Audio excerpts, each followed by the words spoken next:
Welcome to Care, Share and Inspire, our climate wisdom studio live from COP28 in Dubai, UAE.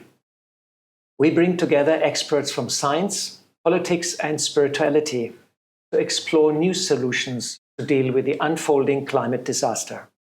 Myself, I'm Golo Pilz and I'm the advisor on renewable energy to the Brahma Kumaris, and I will be today's moderator. The third day of COP is ending, and after giving their speeches, the exhibition and seeing the exhibitions, the head of states are leaving. It's now all up to the delegations to deal with the details, the formulations, the commas, and the little tricky points. In order to stay below 1.5 degrees, countries have to increase their CO2 reduction. We just have apparently 6 years before our carbon budget is being used up.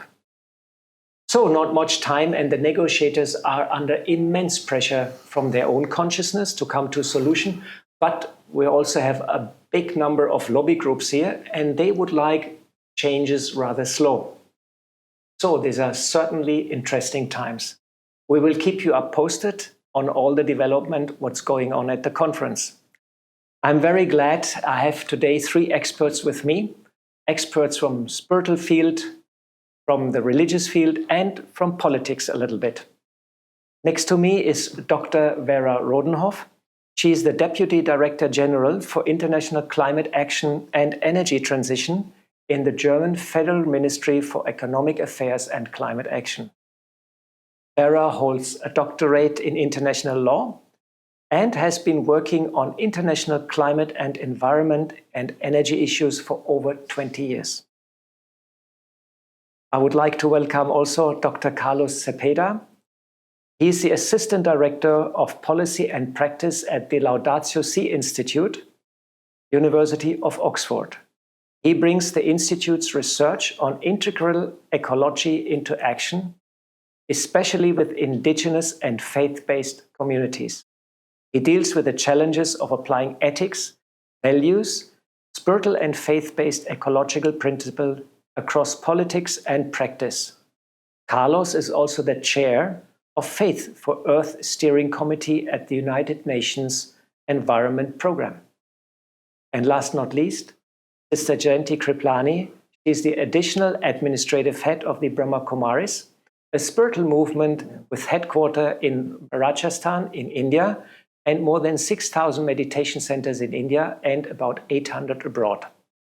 The Brahma Kumaris is accredited to the UNFCCC since 2009, and Sister Jayanti has been to almost all the climate conferences since then, and she's also the main representative at the UN. So without further ado, let us now engage in a meaningful discussion. Vera, you are also a COP veteran, and we have met many, many times. I remember in Paris also when the famous Paris Agreement was being signed. And a little personal question. I would like to ask you, what is your personal passion to come to this climate conference and engage here with all these people, because you come since so many years, and please share a bit what's your personal motivation. Well, my motivation, first of all, is really that the climate crisis we are experiencing is one of the worst crises we are experiencing now and ever in humanity. And so if we do not manage to keep temperatures well below 2 degrees, or basically below 1.5 degrees, then it will be very difficult and not fun and just very difficult for us to live on this planet. And I love the planet. I love to hike. I like people and nature.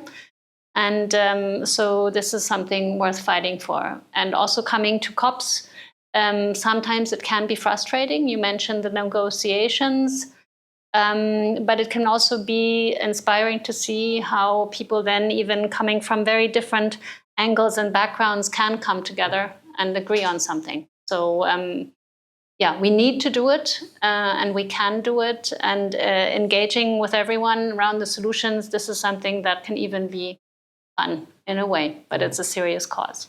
It's your love for nature and also your interest to communicate and bring together people. Very nice. Carlos, this is your first climate conference, but you have some experience, I heard, in other conferences to negotiate. And I also like to ask you, what drives you to come and engage at this huge venue? I mean, today we tried to get into the conference and it took us, there was like long queues. Are these conferences the right platform to build planetary communities that care for Earth? I think they are a good step in the right direction. And I think my motivation is that humanity has all sorts of colors, diversity of knowledge and wisdom. And we need to be near all the voices of the marginalized, of the excluded, of the vulnerable. And one of the key things is that they can appear and spring from different places in this platform. It's not that everyone is included. It's very expensive to come here, and it's very difficult in many ways for, think of indigenous communities, think of people that have all sorts of barriers, including disabilities or whatever you can think of. But it is a good step in the right direction because there's a lot of incredible human beings come to this space with ideas that are very transformative and can exchange them and think of a cross-pollination process. And I think that's very important because what we need is more knowledge and wisdom that really cross-pollinates across society. And I think that's what drives me, because where else will you have, 75,000 people at the same time talking about not just climate, but all the interconnected issues, the social and the ecological. And I think if we're ever going to do something, it needs to be integral of all that knowledge and wisdom. Very nice motivation. Everybody comes from everywhere together here at this place, and we discuss how to heal the planet. Sister Genti, 2 days ago, the conference agreed on loss and damage funding. It was a bit of a breakthrough, at least in the press it was told, and the German government was also involved.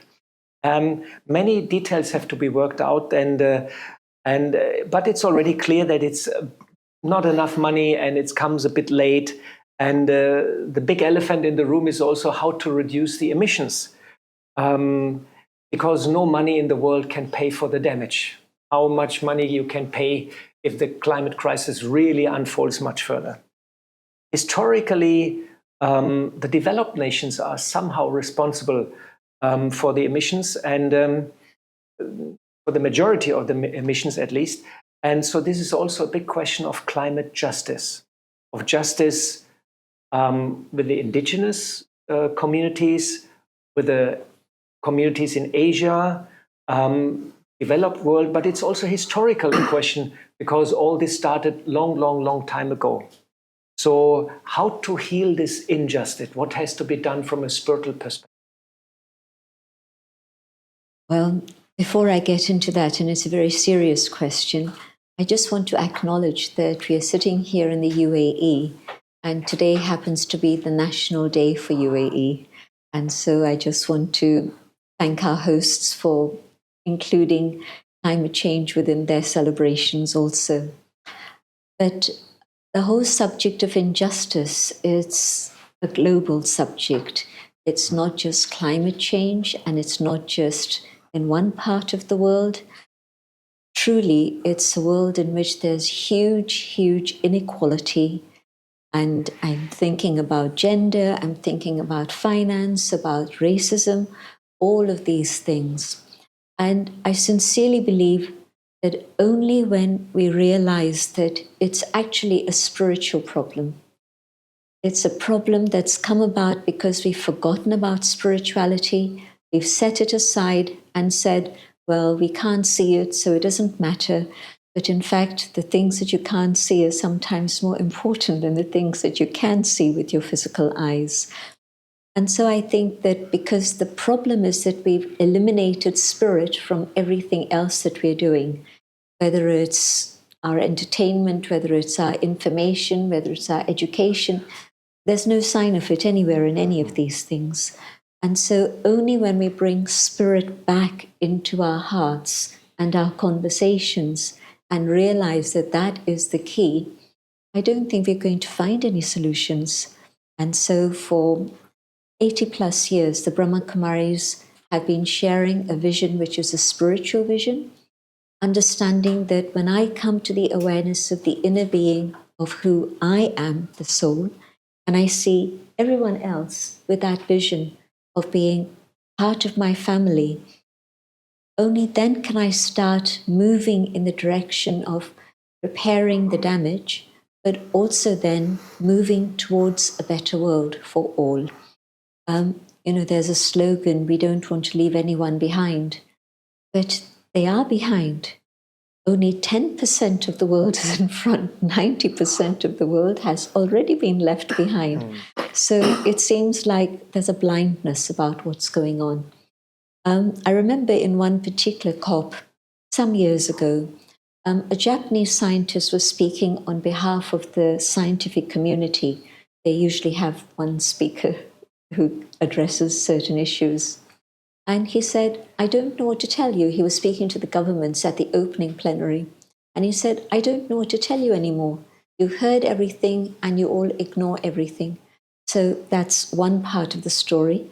But again, I feel that when we tell people about spirituality, again, they think, well, it's a luxury. When I'm 60 years old, 70 years old, I'll come to that. And for the moment, let me get on with my life here and now. But in fact, it is at the very core of healing human hearts, but also healing the planet and bringing about transformation. Right, wonderful. Spirituality at the heart. Yesterday, we also spoke about bring the mind, heart together, and then the hands can work. Do the right thing. Vera, you have been in the past one of the negotiators for the German government and have been engaged to reach consensus. As far as I understand, there are lots of brackets in these documents, and the art is always to reduce slowly the brackets, because as long there is a bracket in the document, it means it's under dispute. And every country has to agree. So it's all about finding a compromise. Is this process not a bit too slow? Often also the agreements are non-binding. Can you share a bit how consensus is being found and what is needed to accelerate the action, specifically the reduction of emissions and phase out of fossil fuels? Yeah, the COP is on the one hand about finding consensus in texts. These are the texts, the documents that come out of the COP decisions. And on the other hand, the COP is actually has this action element of showing what's happening outside the negotiations. So I will address these two parts. So in the negotiations, yes, so there's a text.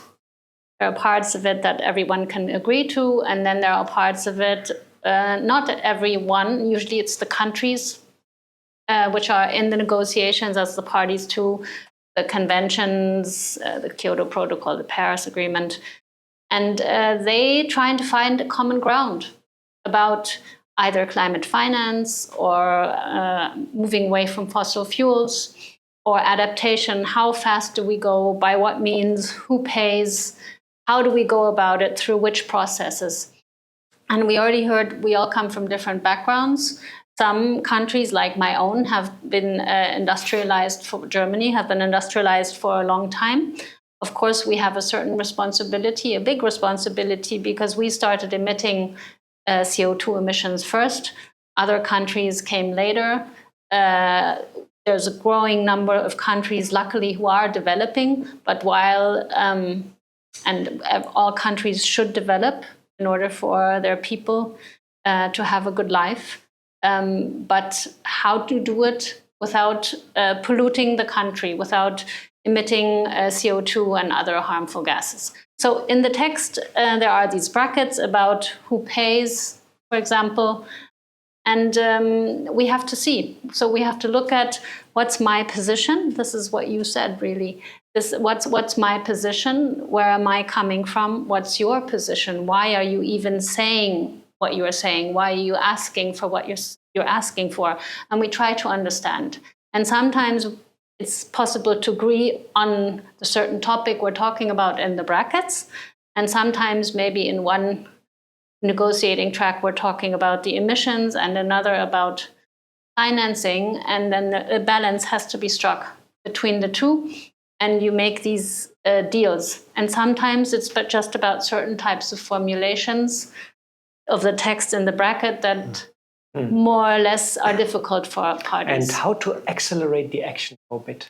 Well, the action has to be accelerated by, first of all, committing. There has to be a political will to commit, for example, to phase out fossil fuels, to stop building power stations, to shut down coal-fired power stations.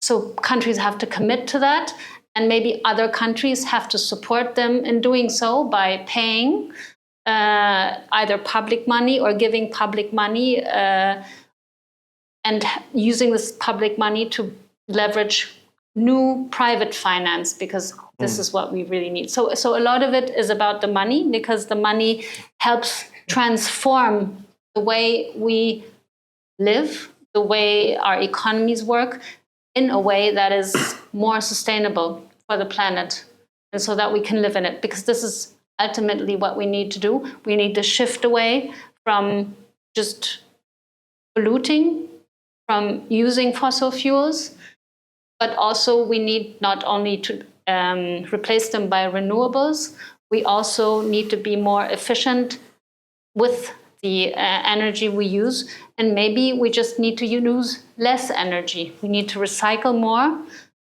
different products, use less energy, live in a different way. It's very interesting. Today, what you said, today I heard that America is joining the coalition to phase out coal-based power plants until John Kerry made an announcement, and they phase out coal-based power plants until 2030. I think 2030. It's the Powering Past Coal Alliance. Germany has been a member for a long time. And it's about for developed countries agreeing to phase out by 2030 and non-developed countries later. So this is also a way how to accelerate the process by forming coalitions of the willing ones and move ahead. Yes. It's very interesting to get a bit of an insight, and it seems it's a bit of a complicated process, and you need patience, probably a lot of patience for this. Yes. Carlos, I know you engage a lot with indigenous communities, and these communities often display astonishing understanding of nature, and always their carbon footprint is very, very low.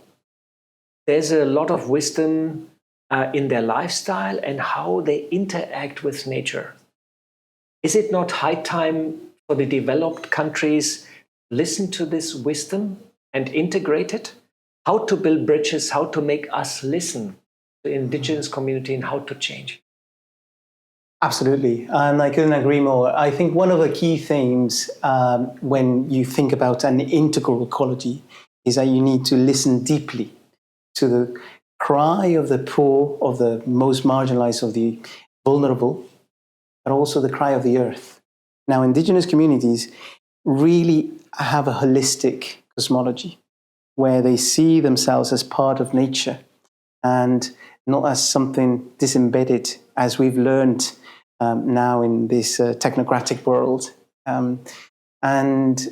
We think that we're disconnected, but actually they see everything as in the opposition to that, as interconnected. And we're all in this dimension of interconnectedness. Also, when you see, for instance, natural resources, the concept that policymakers do use a lot, fortunately, but it is the way the indigenous communities do come from a different perspective. And they don't think, when they see trees and forest, they don't see wood, a material aspect, that you go, and that is the material aspect. They see life, and they see that it's got many dimensions, and that you are part of that, and it's sacred. And that leads you to a different way of defining what is important and the values that are behind. So when you think about your relationship with nature and the spirituality that is embedded in it, you think not in natural resources, governance. You don't govern nature, but you're part of it, and you actually are called to be a guardian of life, of all life. So how to listen, how to bridge the gap So that we hear? if you start doing this listening deeply, is you need to do going back to the territories and being local, in speaking their own or listening in their own language, and taking the learning in transdisciplinary dialogues, we call it. Basically, what it means is that wherever you are, and you could be even in a place like in ourselves, we are embedded in the University of Oxford, you can localize yourself by connecting with the communities around. There's Zoom, there's different ways of connecting. But the secret is, what you need is to facilitate and lift all the barriers to connect with the local communities and listen to them.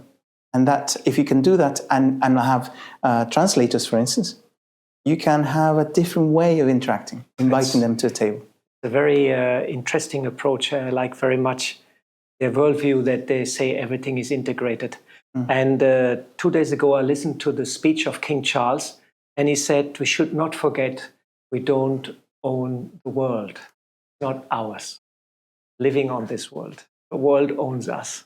Quite interesting what he was saying. Bit of a change from the old paradigm. Mr. Genti, meanwhile, there are lots of people on this planet and resources are getting tight. So we have to change our consumeristic mindset. But old habits and behavior are stubborn companions. Very difficult to change really on the inside very deeply. Now, meditation exactly promises to bring profound shift into our life. Even can deal with these old habits. Can you share a bit how this works? What's the process when you engage in meditation that, for example, you free yourself of being too over-consumerist? It's a very natural development that comes about. You don't have to struggle and fight with it. But what's happening is that when you go on that inner journey, you discover the treasures that every human soul carries within itself. Probably the first experience is one of peace. When people come here, again, they comment on the peace they feel. But when I feel that inner peace, it opens a door and I can find the other treasures that I'm looking for. And when I begin to taste those, feel those, then I can say, well, this is more important than buying another pair of shoes or buying another car, etc., etc., etc. So in a very natural way, you move away from consumerism and the habits and the addictions that you had at some point before. You don't have to struggle. But also what happens is that apart from discovering these treasures, you're also receiving power from the divine. Because meditation, we use this word very loosely and it can describe 1,000 different practices. But the meditation we are practicing is of Raj Yoga. Raja, the supreme, the king, the master, and yoga, the union. And so this is yoga with the divine. And through that, you're able to not just experience beautiful things like love and joy, but also inner spiritual power. You know, when people develop a habit, and shopping is an obsession, it's a real obsession now, an addiction, I would say. What happens is that when you have any addictions, they are stronger than your will. Your conscience is telling you, you don't need this, but you still sign the check or give your bank card, whatever it is people do. Okay, I don't have one, so I don't know. But this is what happens, that you fall into bad habits and they continue, they persist. But if I'm drawing power from the divine, then the power that I have within myself is such that I can really check that temptation. It's actually not even a temptation. It doesn't feel valuable anymore. My value system has changed. I'm appreciating deeper, more subtle things than the external physical things. And so now I want to go in a different direction. And so I'm simplifying things, but it's not a sacrifice, it's not a renunciation, it's dropping away the scales that were there in front of my eyes and I didn't realize before. So yes, meditation, Raj Yoga definitely brings about a transformation, and you're able to support nature and other people. Very wonderful how you share. And after all, the COP is in Dubai, which is the shopping paradise. And yesterday or 2 days ago, I was in the day-to-day hypermarket, and I was totally flashed. There were like 20 rows only of handbags, and I thought, my God, I'm so lucky I don't need a handbag. But then I saw some other things, and I really had to say, Golo, you don't need that. So it's quite interesting what you mentioned, because there's a big pull also to consume, and advertisement is very, very, very smart nowadays. Vera, as per all the signs, time is getting short. And some tipping points might have been breached, might not have been breached. Debate is going on. 2023 was the hottest year on record. And I know the Potsdam Climate Research Institute is having a supercomputer, and they have a pretty clear understanding of the weather in the next coming years. Europe can expect more heat waves, more droughts, more floods, and a lot of strange weather events. What can governments do to raise the awareness among the common people and prepare society and infrastructure for the coming changes? A very big question, and I know not easy to answer in that short time. It is a big question. So the question is about how can we communicate and also convey the necessity of something having to change, that we have to change the way we not necessarily live in a less comfortable way, but just how we do business and live in some ways. We can say, and we have been saying, we can still emit this much. We have to have emissions by 2030 to stay in line with 1.5 degrees. But then sometimes we see the message is not getting across. So I think one part of it is really saying, okay, this is happening, talking about the facts, explaining the facts in easy language. But I think that humans sometimes have this way that we don't want to see what's coming. And certainly if it's not happening tomorrow, if the weather is not really hot tomorrow, but it gets colder again, in Germany right now there is snow, then we just say, okay, it's not that bad. I think this is maybe a natural thing. So we have to really touch people in the way, and explain it in an emotional way, really explain how is this going to affect you personally and your family, not in an over-dramatized way, but also showing we can still act. It's not too late.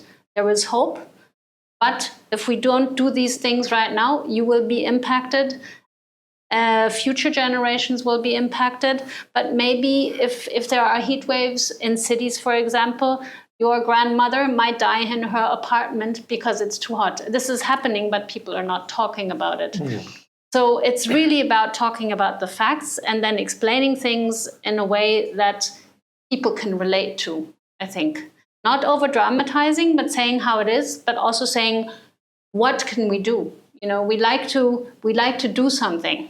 We like to be part of a solution. We have to have a vision, not only what we move away from, but what we can move towards. And so we have to actually share that even if you change the way we live, if we actually shift how we do business, how we move around cities and how we live, that does not mean that life is worse, but it's a positive vision that we can give. And I think living, for example, in a city where we have planted more trees, where there are different ways to get around than necessarily in a car, where you can actually, there's something like the 15-minute city, where you can go to do all the things you want to do in 15 minutes from your home. It's much nicer to live there. And actually, even in commercial terms, property prices have gone up, because it's true that it's nicer to live in a greener place. And the air will be cooler. There's usually like two degrees difference and more. And people like to just be there more, because nature, we are attracted to calmness and nature and coolness. I know many cities in Germany, at least, they're preparing for hotter summers, planting more trees. And I think there's also now the weather service gives some warning if there's some strong rain in the pipeline. So infrastructure is being beefed up for the changes which are going to come. So it's about infrastructure. It's about maybe planting different plants that are resilient, but are also taste nice, or we can use and manage in different ways. I think the message has to be, it is a very serious situation, but we can still do something, and doing something will not mean that life is worse, will actually mean that life is better. Just might be a little bit different. And I feel Germany is one of the countries which is quite well informed about the climate crisis.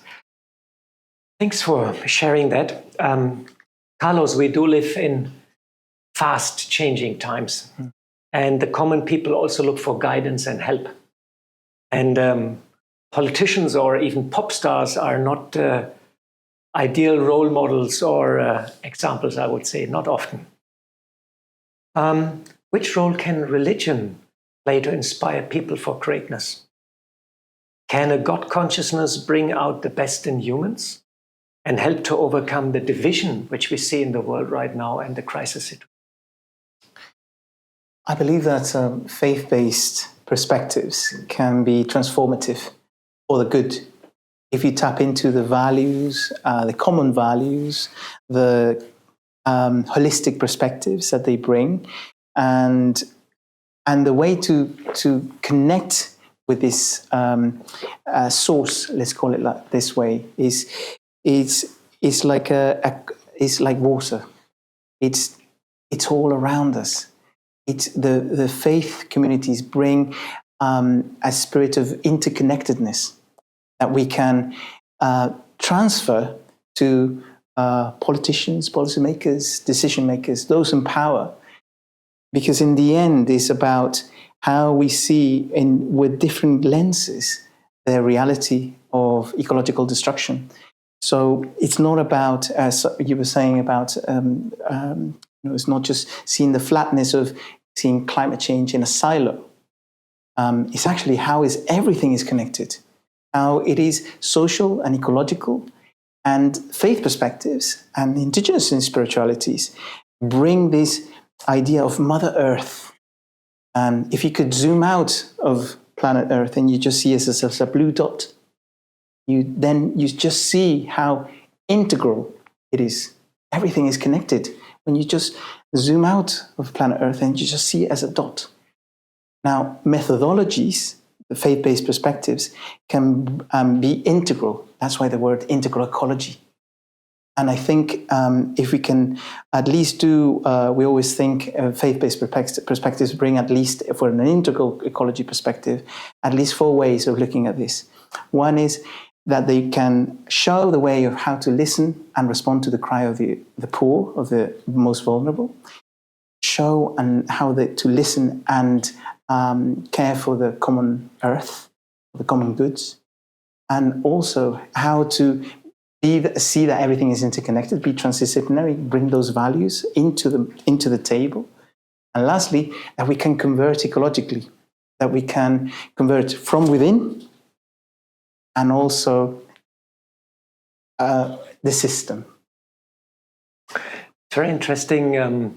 Religions can help. Religions can bring moral and ethical standards back. And I think 70 or 80% of the world population, they believe in one or the other religion or belief system. So it's a big power which is actually there. And I know in the interfaith dialogue, which is also going on in the COP, we're trying since many, many years to unlock that voice and make it more heard.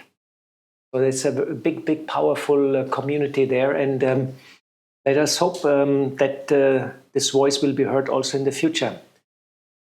Sister Genti, maybe the most powerful force in the universe is divine love. It is said love can heal, love can change, and love can create even wonders. It seems the world now needs some extra strong wonder. And can you give an inspiration what is needed in order to experience and share this divine love? It's very interesting that you say that, what is needed, and what has happened over history is that whenever there's a need for something, there's a response that comes. When I started to teach meditation in London in 1969, that's right, I came back from India at that time, and we started the Raj Yoga Center there, those activities, and people would phone and say, we're interested to learn yoga, but what exercise clothes should I bring? And I'd have to explain that, meditation is Raj Yoga and you don't need any extra special clothes or postures or anything. But over the years, I've seen how the word meditation has come into our common language. And so it feels as if there's this need to be able to experience something beyond the physical. And so meditation has come in over the last 50 years as a response to that need. I don't think there's anybody who would say now, what's meditation? They might not know what it is, but they'll have heard the word at least. And so I think that, yes, meditation is the way forward. The experience of meditation is to go within the self, come to the awareness of the being that I am, the soul, separate to the body. And in that awareness, I can be more open to receiving the vibrations of the divine. On a human level, when I just consider myself as this physical form, my contact is with other human beings, and my pleasures are all from here. There's nothing else. When I come to the awareness of spirit, of soul, then I'm open to the vibrations of the divine, and I'm able to feel the love, the power that the divine can give me. And so I believe that just as there's been a huge shift, even in the 70s, it used to be the periphery. People called them the hippies at that time. And so it used to be people in the periphery who were interested in meditation.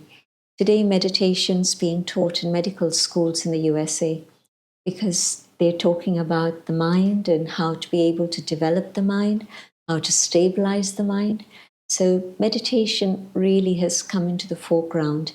And I believe that if people actually want to experience that love, which is eternal love, which is non-judgmental love, unconditional love, it can be experienced by anyone through that contact with the divine.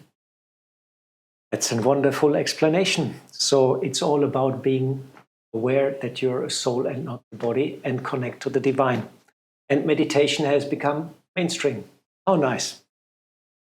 Well, we're slowly coming to our last round of questions, and they will be very short. Vera, please share in one word, what is your good wish for success for this COP? Pack it all in one word. In one word. That's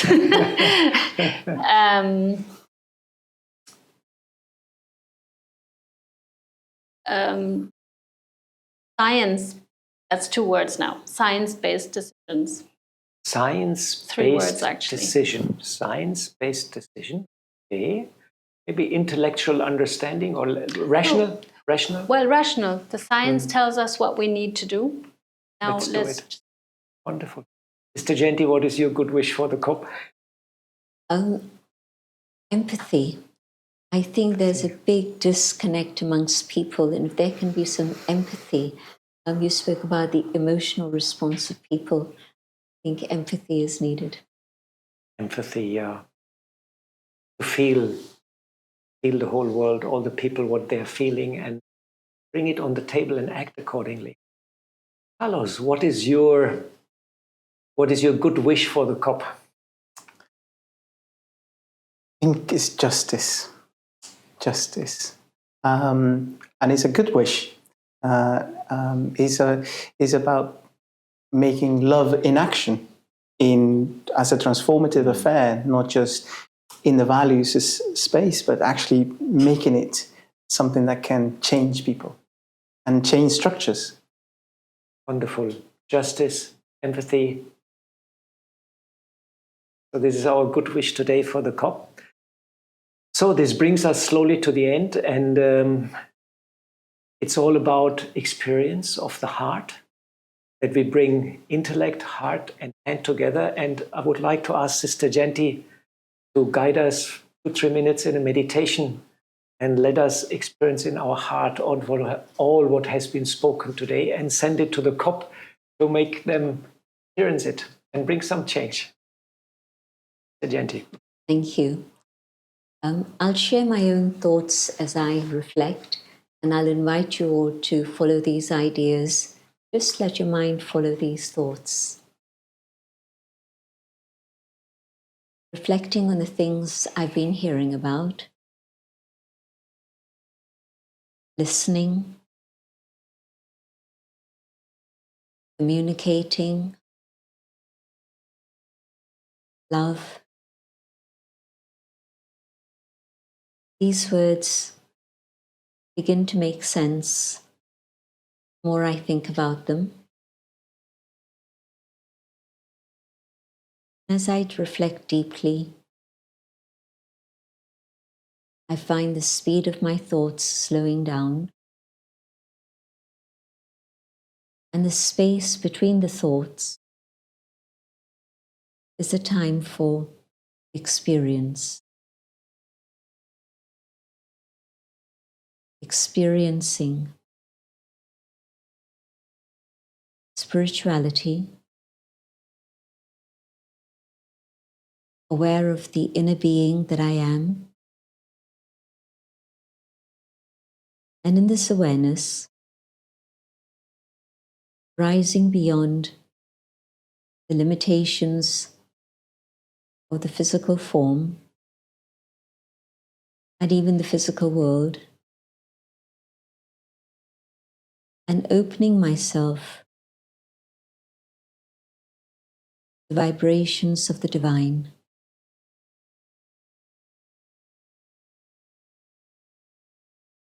As I reflect on this being, the Supreme, the being of light,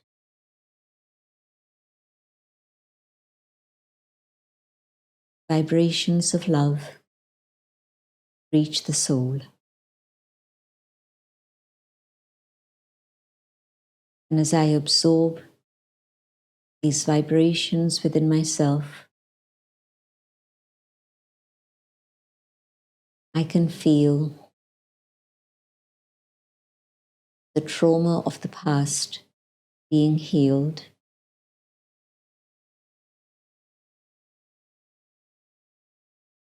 And as I become whole within, I can begin to share these vibrations of pure love with all those around me, from the source of love. The love reaches the soul and reaches out beyond.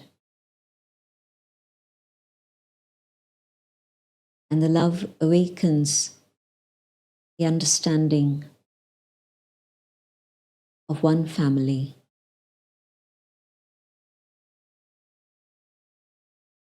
The love reminds us of our eternal connection with one another,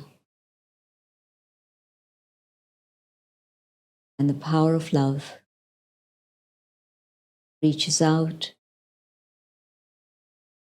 to all forms of life,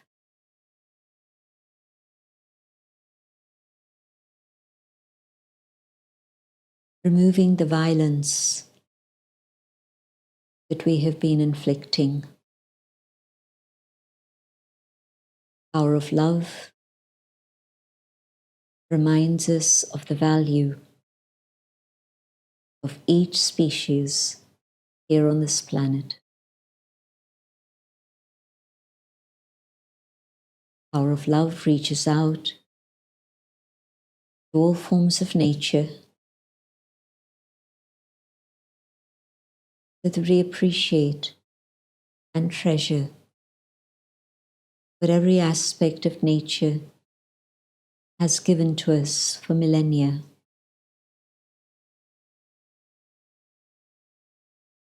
And the love turns to gratitude.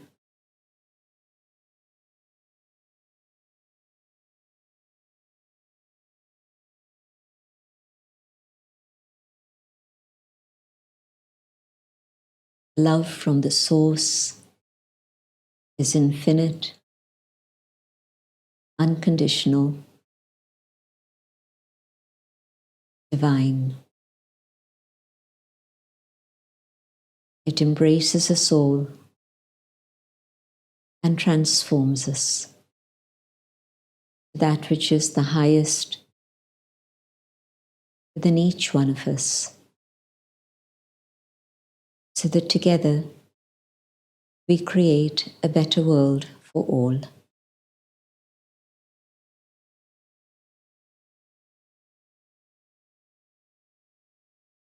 Om Shanti. Thank you. Lovely, gentlemen. I somehow felt you packed our whole conversation in this meditation, and feel we should meditate more often. We meditate anyhow already quite often, but we should meditate more often and send love and cooperation and good wishes to the climate conference. Because quite often it's a stressful atmosphere, and all the negotiators, they really should calm down, experience God's love and compassion. I think compromise and consensus would be found much more easy. This brings us to the end of our conversation. Time is ticking. And I would like to thank to all our speakers, Vera, Carlos, Sister Jenti. You did a fantastic job and brought a lot of insight, a lot of sharing, and a lot of caring, as per our motto of our studio here. And thanks very much for coming. It's not easy to commute, and the distances are long in Dubai. And I'd like to mention our patrons, the Brahma Kumaris Kalptaru Tree Plantation Project, Brahma Kumaris Environment Initiative, Yogis for Future, Radio Madhuban, and India Care Trust. And special thanks on this special day of celebration of 52 years of independence of UAE. Special thanks to the Raja Yoga Center here in Dubai.